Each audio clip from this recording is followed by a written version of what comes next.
two things today. I thought, because many of you are already working in this area, so it's not, I don't want to sort of suck eggs and tell you how to do it. But what I thought I might show you is sort of one of the ways or strategies that I use as part of my engagement with communities is that I think of ways to build capacity, because obviously as a professor in a university who's very busy doing lots and lots of other things, I can't actually do the research long term in places. Sometimes I do, get a little bit of time and I, indulge in that sort of stuff. But on the whole, I can't. But even yourselves, obviously, often it's other people who you want to bring on board to do a lot of the, community work with you, and your role might be to be the facilitator. So what I tend to do is run a lot of training workshops, and sometimes these training workshops are going to be with, young people, because often we'll engage with some high school kids to work actually with our young children, so it works cross-generational, so we'll train them up in the methods of working in the research. Or sometimes it might be undergraduates from the local university in social work or education that are interested to do this as part of a project of their own work.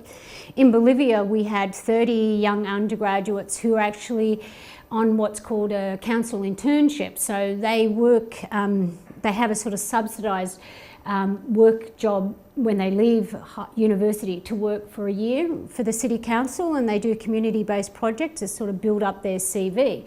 So we sort of captured that little group and trained them up in the methods and worked with them. In Kazakhstan, I worked with mentor teachers, so teachers who were acting as sort of coordinators in schools around, counsellors, or maybe they were pedagogical leaders in their schools, and we trained them up in the methods. And the idea being, of course, is that, and this is how you might think about framing it, is that you work with that group of sort of, to build capacity, and then you send them out to their communities to do the research. So we always buddy people up. So there's always two people from one community, or two people, who have similar shared ideals or shared experience, and then we then use them to go out and collect, sort of more of the data. So essentially, when we're talking about this sort of idea, I suppose, the importance is developing these relationships, and of course the most, yeah. Is it bad for the movie man? Okay. Oh yeah. So of course, our main aim is to think about how we can engage children as part of, to developing the data. But it's also about, as I think you said really lovely, is empowering the children around that they are agents of social change. So, a lot of the foundation of this is based on, and I'm not sure if, it depends sort of the reading you've done, but if you do engage in some of the readings around the new sociology of childhood, where it really is talking about moving from old paradigms of evaluation and engagement with children to these new sorts of ways of thinking about the relationships, where, it's not about trying to position children as adults in training, so they're not just like mini adult researchers, so we're going to do the same things as we do with children, with young, with the adults, with the kids. It's not just about modifying the tools that adults might use and then thinking, oh, we'll just use them with kids, we'll change the words a bit and make it a little, We actually have to think about the whole package, like, what am I doing? How am I setting it up? What sort of relationship am I creating with the children? And what is this going to mean in terms of the way I engage with them in the first instance on the workshops or the projects that I have, but also the long-term process of what this relationship is about. So it's really important to think about when we're engaging with children in these sorts of evaluation process, is that we really think about this as, why and how am I doing it? And what does this actually mean? And to think that, the reason I'm here is because I think children understand the world differently than adults. I believe that their subjective way of thinking and engaging with the world is different than the way that adults think and engage with the world. Because a lot of people will say to me, when I say, oh, I'm working with 4-year-olds, they go, oh, how could they possibly give you information that's going to be useful to, write policies about education or health services and so forth, and they think that it's just some sort of tokenistic, evaluation that I might be doing. But what I try to prove through the research that we do is to say that actually children understand the world in a very different way. And I'm always reminded of this because I was at a conference once and there was a group of researchers who'd done some beautiful research around children's experiences of playground equipment. And the idea with this playground equipment was to enhance children's imaginative play. Oh yeah, this is really interesting. And they set up, if you're, you can imagine they had these schedules of observation. So all these researchers were sitting around the playground and kids were playing and they tagged a child in their brain. So this little kid, I'm going to watch everything they do. And every 10 seconds they said, oh, they're on the equipment or they're talking to someone or that, and they collected all this data, something like 3,000 observation points over a period of time. Wow, it was very impressive. They put it all in graphs and they showed they were doing this and doing that and who they were doing it with and all the rest of it. But the research question was, does this playground equipment enhance imaginary play? At the end of it, they said, well, actually, we couldn't answer our research question. And of course, being the sort of elephant in the room, sort of turned around and said, well, did you ever think about asking the kids? Oh no, because that would contaminate the data, And this is the sort of thing. Some research questions or things you're asking, yes, they may not always be appropriate for children. Not everything is something you want to run through kids. But there's certainly a lot of stuff that needs to be, because if it doesn't, it's actually ridiculous, So when we're engaging with children, we often, when I'm working with training workshops with our young people, the first thing I start to talk about them is thinking about negotiating the adult-child relationship in the research, because when I'm doing this, I'm also modelling children's rights. So I'm trying to say to them, when we engage in these processes, we want to do it in such a way that is authentic to the notion that children have rights of, opportunities to participate, but also in the role that they may take up in that participation and the role that I take up.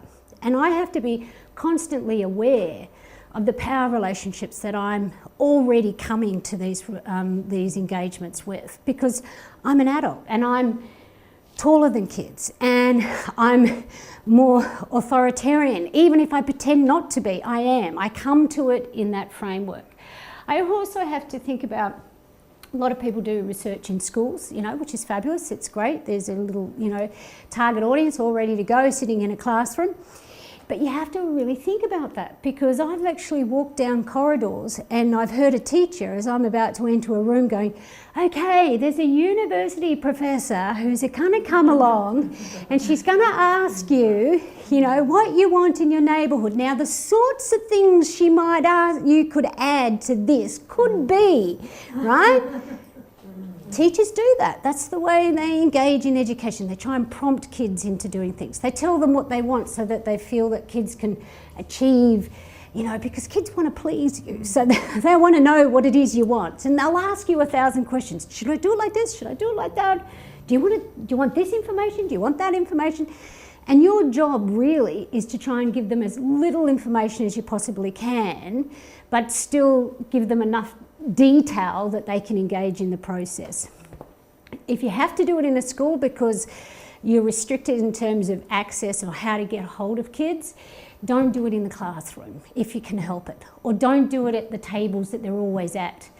If you can get the teacher out of the classroom, it's always good. Even if they think they want to help, sometimes their help is really, because there's a power relationship that exists around the notion of what goes on between that adult and that child in that space. And so you have to be really thinking about how that works. So, getting kids out, changing the dynamics, even just the height differential between you and the kids, changing the power relationship, how you ask the questions in a way that actually is about positioning them as the expert. What sort of questions would you ask that aren't about you wanting to pull information, but actually allowing them to do that? So if I was doing an interview with a child, if I had a survey, and I'll show you, we have child friendliness surveys, and I want a certain amount of data, but I don't go, so what's your favourite activity? where do you go in your community? What would you like to do? And a 4-year-old sits there going, you know, you go, so tell me about what you like. Tell me a story about your neighbourhood. And so you create a dialogue and a conversation. And then me, with my survey, I write down what answers will fit into the survey data. And I also keep all the rest of it, because all that stuff then becomes my qualitative work that acts as a sort of, you know, richness of that. So I can still do surveys, I just don't have to do it like I'm a marketer, you know, working for a marketing company. So, you know, getting kids out, changing the dynamics, working in a way that's really comfortable for them, and working in a way that, you know, allows them to take up the role of the expert. And I'm going to show you some methods that we use. So we use this sort of, you know, shifting a paradigm from a, you know, research on or about children to looking at research or evaluation with children. And when we're doing this, we're thinking about all the aspects of the research project that they have a role to negotiate around. Now, ethics committee hate me because, of course, they want you to go, I'm going to do this, this and this is how many questions I'm going to ask them, and this is when I'm going to ask them, this is how I'm going to ask them, and all the rest of it. So sometimes we have to sort of make it look more structured. But essentially what we do is we go in and we try and create the sort of context that children are designing the process with us. And that goes as far as them choosing what part they want to participate in, the level of participation, and also, you know, the longevity in terms of the relationship. Some kids come and go, I'll draw you a picture, but that's it, you know. I'm not doing any of the interviews, I'm not really interested and stuff like that. And I said, that's fine. You know, some kids will go, I want to do the photography, yeah, you know, and then they do the photography and they go, do you want to have an interview about your pictures? Yeah. And they'll gradually add more and more, because they'll start to build some trust with you and they'll see what it is about, and so they'll do that.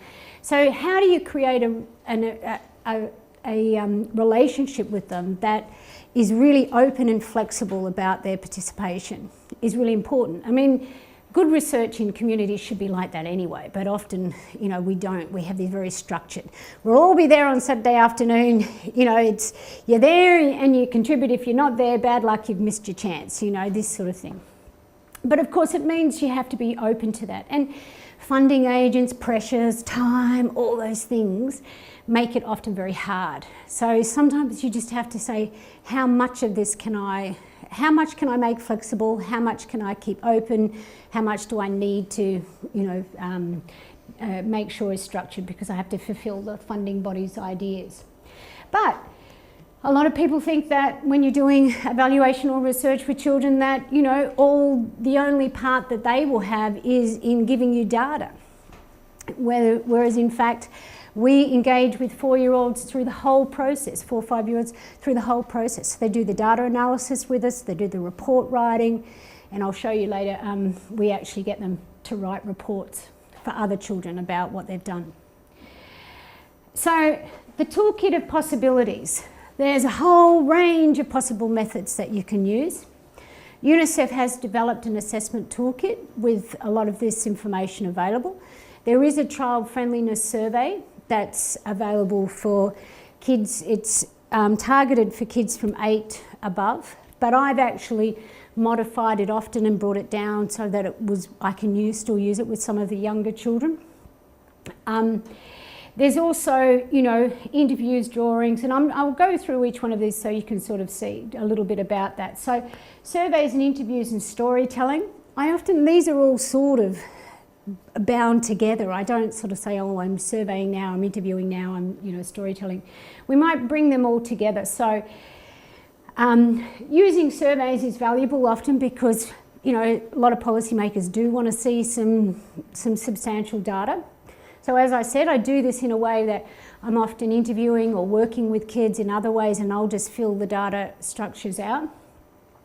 There are a lot of surveys now that have been already tested, you know, or used in other areas, which is always really helpful because in fact, so I don't know if you've ever seen this, but there's a survey that's put out by the Institute of London, which is called Children's Independent Mobility. And it's been used by a guy called Mayer Hillman since the 70s. And it's been replicated throughout history. So in fact, one of the great things about it is that you can actually compare children's research results, like a kid from Sydney compared to a child in Sweden, compared to a child in Africa, to a child in London. So by actually having some survey questions, you don't have to do the whole survey, but some of the key questions, you can actually then let the kids see the differences and similarities between their lives and maybe children's lives in other places. It's called Children's Independent Mobility Survey. Interesting to see that compared to like now, in the 70s or something. Yeah. Yeah, and in the UK particularly, where they've done it, fairly consecutive over a number of years, and we've done it in Australia too. A guy called Paul Tranter from University of Canberra has been doing it quite often over a number of years, so he's been keeping it, and I've just done a couple of them as well. But the questionnaire is actually for children, but there's also a questionnaire for parents as well. So you can actually, if you want to, get the parents to fill it in, and you can sort of see how parents' views might be different than the children's views. So those are really useful. Don't invent your own. There's always lots out there that are already being used. Using interviews and storytellings, and I can show you sort of how we use some of that. If you're a little more high tech and you're interested in doing something that might be, and of course this is the toolkit, so it's not saying you're going to use this one instead of that one, it's that, okay, well we've got all these different possibilities available. Some kids really, would be interested to do an online survey because they want to use the technology. There's the soft GIS system that's been developed by Marketa Kieta, and if you're interested to have a look, you can go on to the City of Bendigo, who's been doing this. It's very hard to see this here. But what the soft GIS data does is the kids open up the program and they put in their address, and it brings up a GIS map of their local area. And they actually drop and drag information onto it. So if they say, oh, where's my favourite place, they can drop a pin onto that place. They can show where they move through their neighbourhoods. You can ask them, what's the best place in their neighbourhood, what's the worst, where is there dangerous crossings, any of that information they can put together. And then you can accumulate all that data across all the kids or individually, and you can start to see sort of patterns in the neighbourhood. So again, it's about children's movement and mobility, safety, danger, all those sorts of things. And of course, kids going out and interviewing communities. So we often get the kids out and about as well. So they'll interview other community members about some of the issues that they're interested in. Drawings of their neighbourhood and dream places. So in a way, the drawing itself can help you have an understanding of how they come to think about their neighbourhood and how much understanding experience they have of their neighbourhood. But of course, like anything, I'm no environmental psychologist, and I think there's a real danger in analysing children's drawings per se. Really, the main focus of our drawing exercise is to use it as a prompt. So it's like me going, okay, tell me about your neighbourhood, and you'll go, let me think, what should I say, what can I remember? Like you're expecting people to give you something off the top of their head, whereas actually by engaging the kids in drawing their neighbourhoods, and we often do it as one of the first activities, it's a nice way just to get them thinking. And they talk to each other and they look at each other's neighbourhood pictures, and so they start to engage in the discussion about what a neighbourhood is, what they have in their neighbourhood.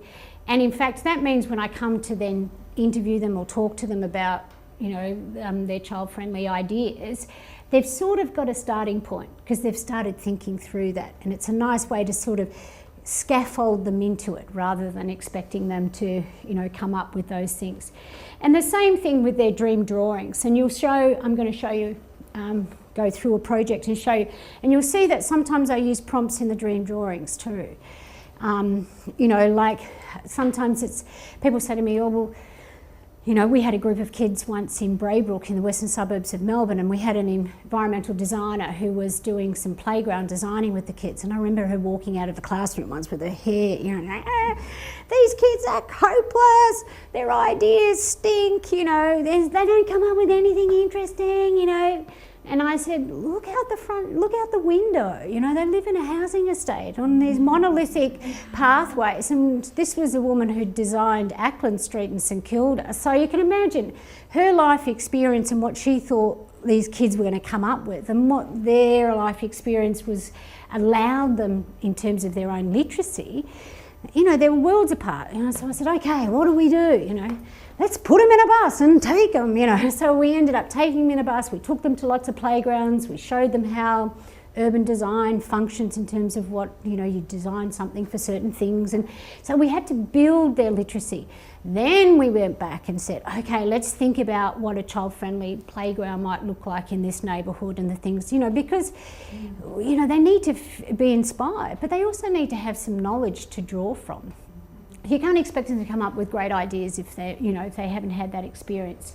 So you didn't have a bus, like, you know, access to a bus, you just show a slideshow of different places? Yeah, and I'm going to show you, that's what we did with the little kids, because with little kids it's a little harder to just sort of pack them all up and say, oh, let's all go on an excursion, yeah, to somewhere interesting. Yeah, definitely. Mapping and roaming ranges. This is another activity, getting maps of your local area, getting kids to look at where they go and what they do. We often use this as a sort of prerequisite before we do guided tours, so we get them to look at maps so they get a sense of the layout and the sort of spatial organisation of their place, and then we get them to take us out on walks through the neighbourhood. Photography. We use photography a lot. I still, you know, see it as one of the most valuable research tools that I have. We normally give a camera to a child, give it to them for at least a week, drop it off, they have it.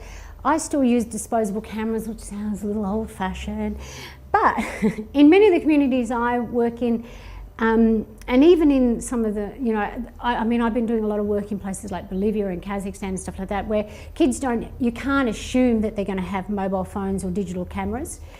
The other good thing about a disposable camera is that if it gets lost, it doesn't matter. Whereas if you give a young child a digital camera and something goes wrong with that, it's a lot of responsibility for a child to have that, or their family to have that. So it can put a lot of pressure around the whole photo taking process.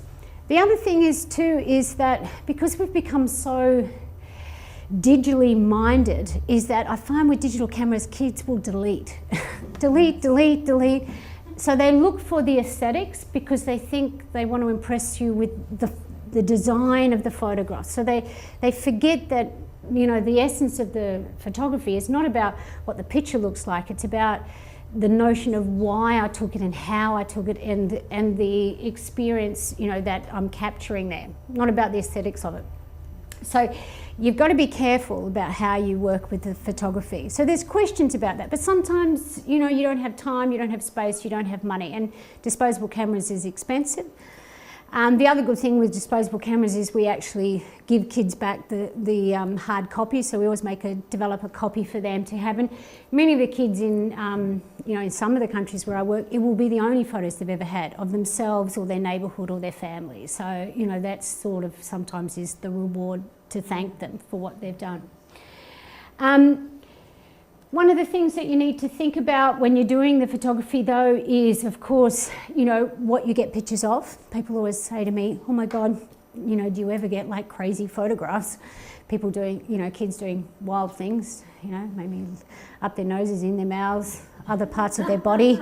And you know, like, I've never had kids do that. They actually take it so seriously that they really do, and they really do think about it. You know, and interesting enough, I won't go into it in too much detail, I could talk forever about it, but it's interesting not just what individual photos are, because after we've done the photos, we ask the children to take out what's called regret photos. So any photo that you want to delete or take out that you think is inappropriate or you wish you hadn't taken a photo of, that's fine.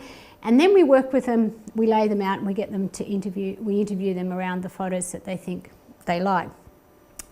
And interesting, when you look at the photos kids take, some kids will do a spattergun of like, you know, they'll go, oh, I've taken a photo of this, and I've taken a photo of this, and then I went there and I took a photo of this. So they'll have all these photos of their neighbourhood, and often their parents have taken them on a drive around. Sometimes the photos are through windows, you know, the car door. And they'll say to me, oh, we didn't actually, I never go to that part, but Mum made me take a picture of this because we were driving past, you know, impress the researcher by taking pictures of all these interesting things. So you sort of get this splattergun, but then you get other kids who actually create essays. So I've had 4-year-olds who will create a series of 24 photographs around an idea that they have. I had one young girl, Caroline, I'll never forget it. She took 20 photos of being on her belly in a playground of looking at nature, like close in nature. It was just beautiful. It was just amazing. But they do, and it sort of, they take, you know, if you don't give them too much direction, again, it goes down to don't tell them what to take photos of, but allow them to do it. You can actually have these very, very different perceptions. And of course, in places like Bolivia, there is no way, you know, me, white Western professor from, you know, some country on the other side of the world, would ever get to go inside of one of their houses, to be part of their life in a very intimate way. So the photographs can reveal things that I would never ever be able to do as a researcher. And that's the really interesting stuff, is around, you know, how you can use it as a way of actually seeing things that you just would never ever see. So, you know, the interviewing, often, you know, we have kids and they'll all want to see each other's photos and talk about it. So there's no sort of exclusive, okay, I'm interviewing you. You know, often it's an all-in focus group sort of discussion around what kids have taken photos of. And the other method that we use is guided tours. So getting kids to take us out and about into their neighbourhoods. Again, this is a really great way to put kids into the role of the expert. They decide where to go, they decide, you know, what points of interest they want to put you on. You know, sometimes we sort of couch it in almost like a, you know, we're a tourist and I've never been to your neighbourhood, take me on as if you were, you know, a guide and you were taking me through.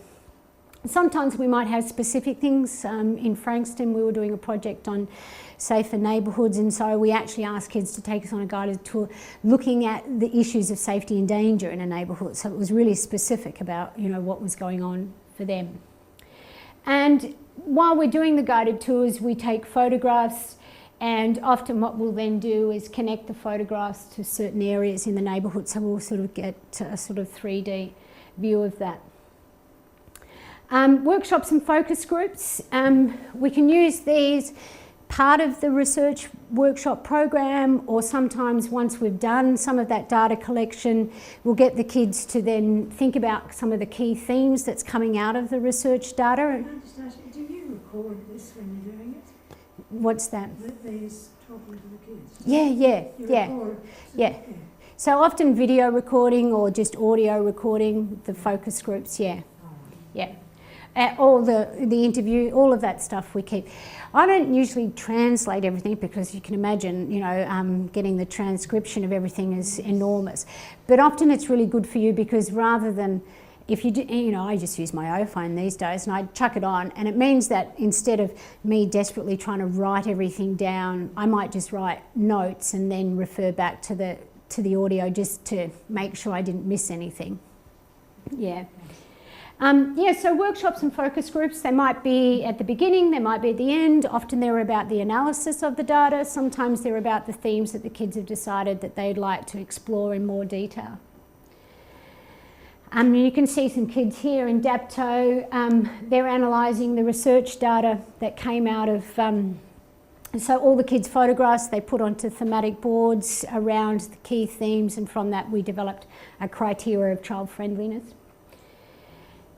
And then the final, so this is, so analysing research data is, kids are great at this, and it goes again to say, well, I can get the data, and then if I interpret the data, then again, am I just making my adult perception of what the kids are thinking and how it might, so it's like I need them on board so that I don't then take this, you know, take the process away from, again, what the kids' focus is.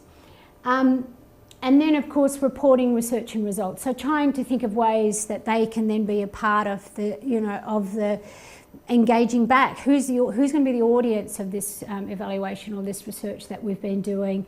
How are they then going to present it to the people? And these are a group of kids in Sendai in Japan. So this is, there's been a lot of work being done with young people after the tsunami and the radiation in the redesigning of the Sendai city. Just on that thinking, because ours is just read, ours is the children's voices from Sydney Park, and we don't get a chance to see those children again. But what's come as an outcome is that the park's designer is now going to work, with Elston, and so if in fact the people of Launceston, and I'm sort of talking over here to Leanne and Tess, the people of Launceston knew that as an outcome of that little piece of research and the children's voices are now going to go and now into we're new with our designs. place-based That's nice. strategy, which has just been. Mm. Can I just ask a question? Yeah. What do you class as children? What age groups do you class as children? Because there's so many differing. Some say it's 0 to 12, some say it's 0 to 18, and some say it's So UNICEF's definition is 0 to 18. Yeah. So, but I tend to focus on the sort of 0 to 12. Yeah.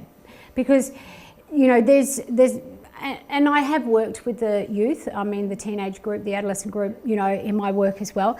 But at the moment, I've tended to focus on that middle childhood area because that's really the place where the least amount of work is done in terms of empowering children. And the place that people find it most difficult because they're not really sure, how they might do it. Even upper primary, people feel a little more comfortable working with kids, grade 5, grade 6 kids, but start going down a little younger, people start to get really unsure about how to work with them. Yeah. And often we work with the families as well. So it's not just the kids, we'll, work with a whole family and community. So let me show you, I thought I'd share with you a project that I've just finished. This is a project called Play Hill, and we've been working with the Rouse Hill Town Centre. So this particular town centre is a shopping mall, a large shopping mall that's been designed around sustainable sort of frameworks with the view of creating a sort of central place in the western suburbs of Melbourne. So it's quite a large area that the centre is in, and the centre was built around 5-6 years ago. The idea was that it would become the sort of centre of the community. So there's community centres, health facilities, everything's sort of there, and it's done in an open street sort of format rather than a closed shopping mall. It's all done around sustainable in terms of energy use and all that sort of stuff. As part of their brief, they had to build some child play spaces in the area. And what happened is, after a certain amount of time, they realised that they'd spent an awful lot of money on play spaces that didn't work. Because some play designer was given, the brief, make sure that, 1,000 kids a day might be crawling over this, so make sure it's nice and tough, safe, rigorous, all those things. And of course, in the end, you end up with this horrible, bland playground. And essentially, this was the space, there's a number of play spaces, but this is the one that we were focusing on because it was supposedly for young children in the centre. And in the end, and I don't know if you can see a couple of people up the end there, it actually became the smoking outdoor space for the food terrace.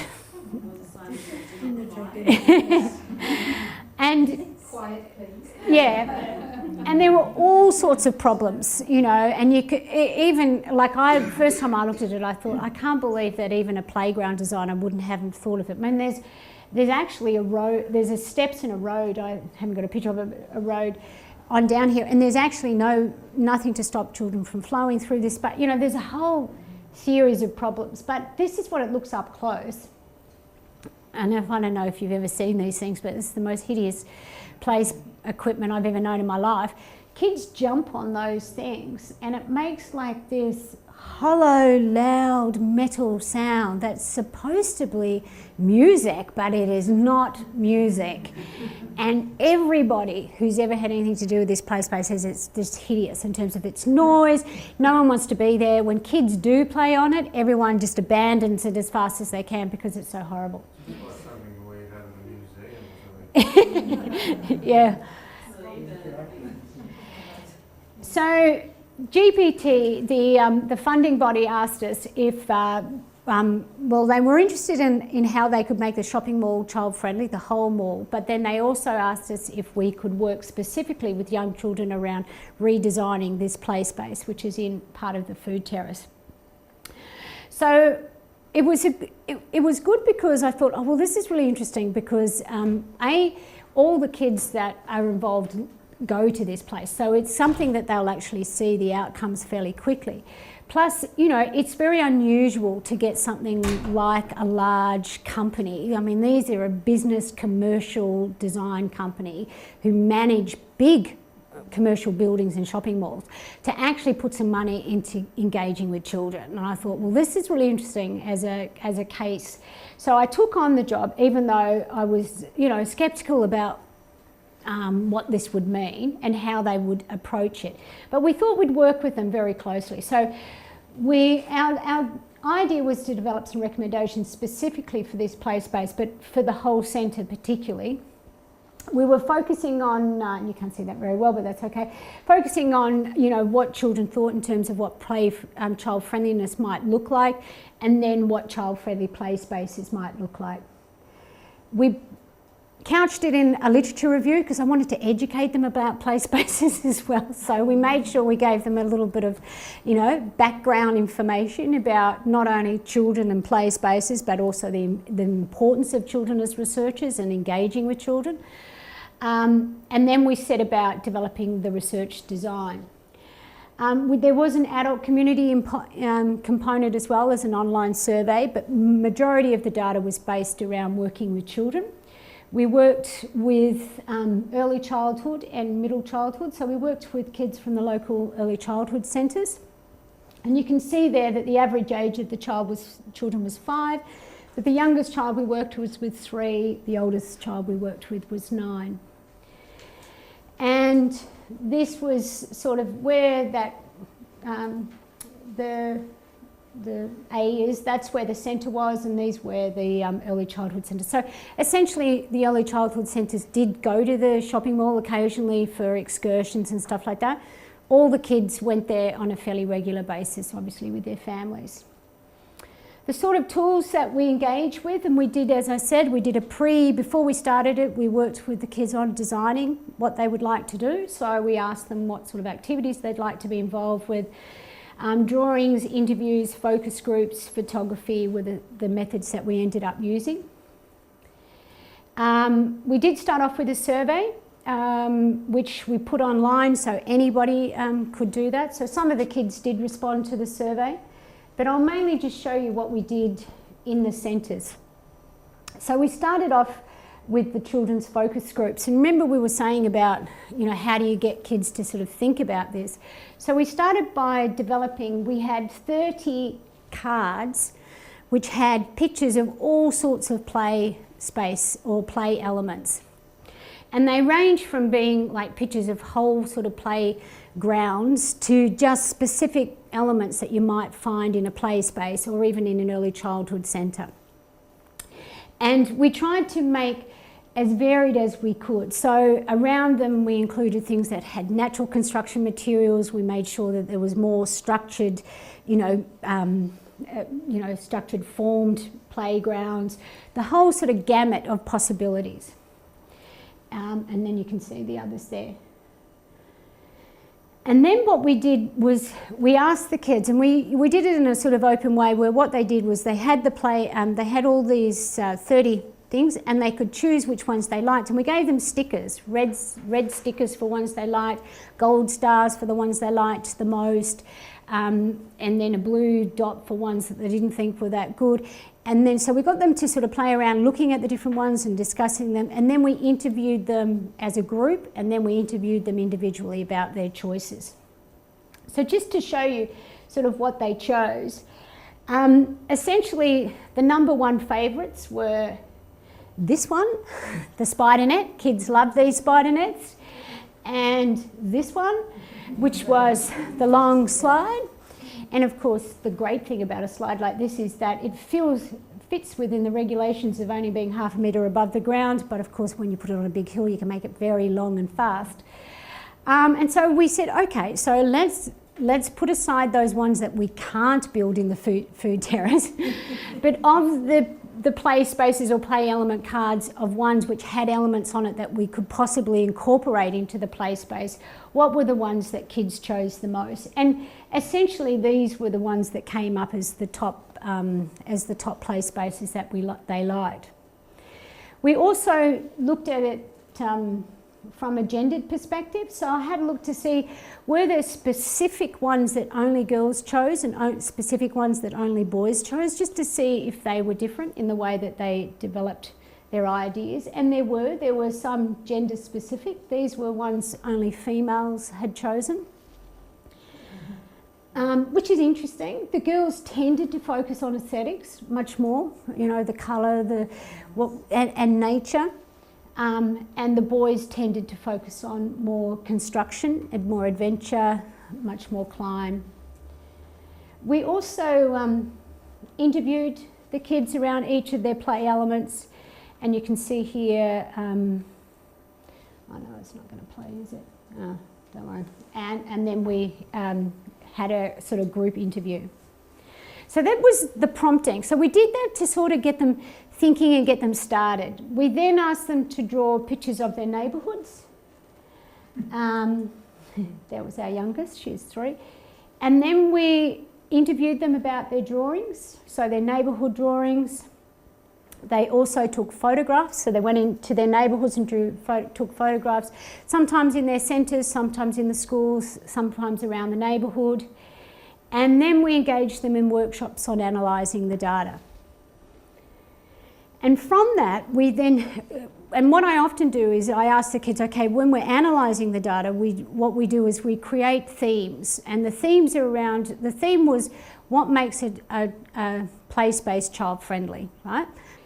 Some specific discussions by children around their drawings or their photographs that connect with those themes.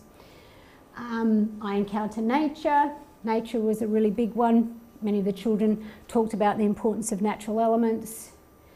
You can see here some of the drawings where children have specifically talked about that. This was an interesting one. Now, they're pretty predictable. If I was going to say to an adult, what do you think children would say about how they would like it? Oh, okay. But if people are happy to sit, because this is really good, keep going. So, and we just kind of go into the moment. Oh, sorry. Oh, I thought we were going to go for an hour, but we started later. Okay, that's cool. I'll try and hurry through. So they were pretty predictable, but one of the ones, things like I feel good and safe, and when we asked the kids what did they mean by feel good, that was sort of an emotional response. So, and again, this is not something I would normally say to a play designer. I want you to make a play design that makes a child feel good. But to them, this was essential. When one that says feel good.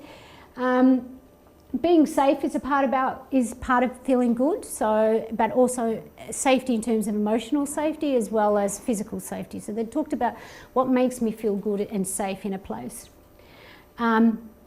They wanted lots of different play elements, so clearly a very mono sort of play space wasn't what they were interested. They wanted lots of different options. And then the one that they talked about a lot too was the idea of including family and friends. So play space wasn't just about them and what their needs were, it was about who else was going to be there and how those people could be integrated into it. And in particular, they talked a lot about, a lot of the kids really loved this picture from our things.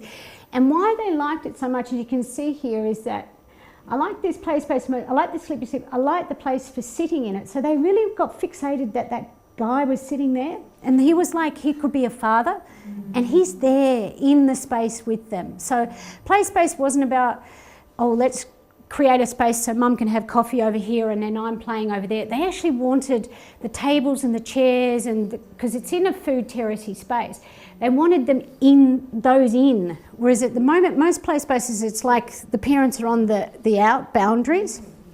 So they Atkins actually talked about, Atkins actually talked about equipment that parents would begin for parents to be involved in actually on playtime. not just not just sitting in it, but actually engaged in the play. Yeah, and you can see that. I like the place for sitting in it. You can slide with your brother, mother, sister, or mum. Yeah. And again, actually, one of the girls, Casey, she talked a lot about, and a number of swings are doing this now, where they have like a swing that would suit a 4 or 5-year-old, but next to it, it's like a toddler's swim, so that they can actually swing with their younger brothers and sisters. But including family and friends was also about inclusive playgrounds. So they were talking about other children with disabilities as well. And this little girl, Casey, wore braces and had, mobility problems. She took this photograph when she was out in her neighbourhood, and clearly what she was trying to show me, and she kept labouring with me when we were interviewing this, is about that some specific things about designing a space can really impede her potential. And here it's about the space between the steps, the slats. So if the slats are too wide, that's it, she can't move on those spaces, whereas the slats have to be a certain distance so that she can then manage that space. So there were really detailed responses. I imagine and create, children wanted the possibility to do interesting things. You can see here the picture which we actually put on the front, which is Innsbruck, a play street in Innsbruck in the summertime. This little girl was really excited by that image and actually drew her dream place based on that. Talked about how you could get in and out of the sand pit. And you can see here again with this one from Michaela, is just this idea that it made me realise how having those prompt photographs was really helpful for them, because many of them drew on them a lot around, and it's not that, okay, well, they're going to replicate this in the play space, but it's about giving them a language, a literacy around that. And actually this playground, I don't know if you know, or Amanda would, but was designed by Rick McConaughey, who's a well-known playground designer. And I sent him the photo and the picture from Michaela, because I said to him, I want to put it in our report. Is it okay if I use your photograph? Because I'd snuck it off one of his PowerPoint slides.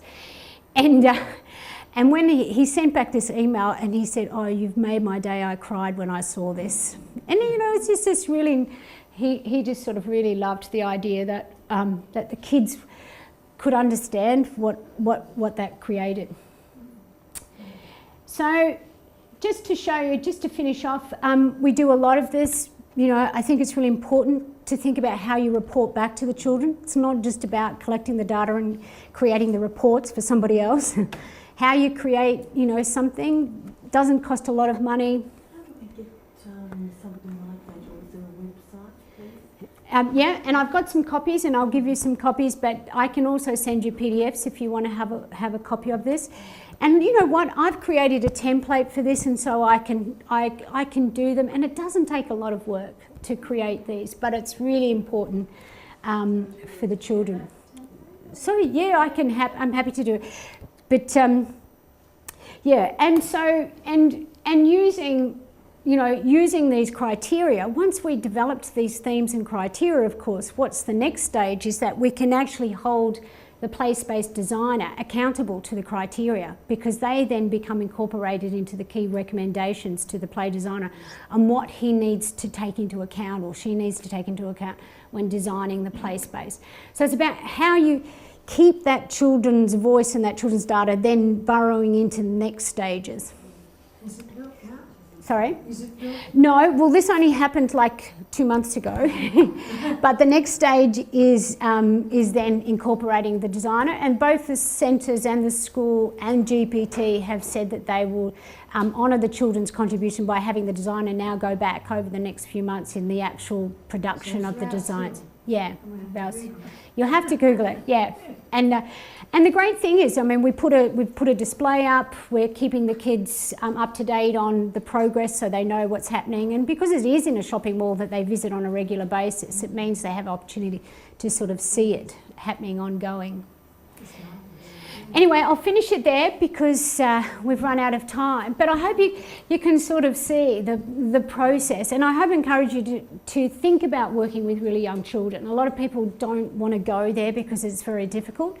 but I think it's really imperative to show people that you can work with young children, and that young children can come up with really, really key detailed information and really give you a bit of a reality check, because they actually do experience, you know, the world in a very different way than us, and they have a great way of articulating it, and they're very, very intelligent in the way that they do that. So I'd encourage you all to do it. So thank you.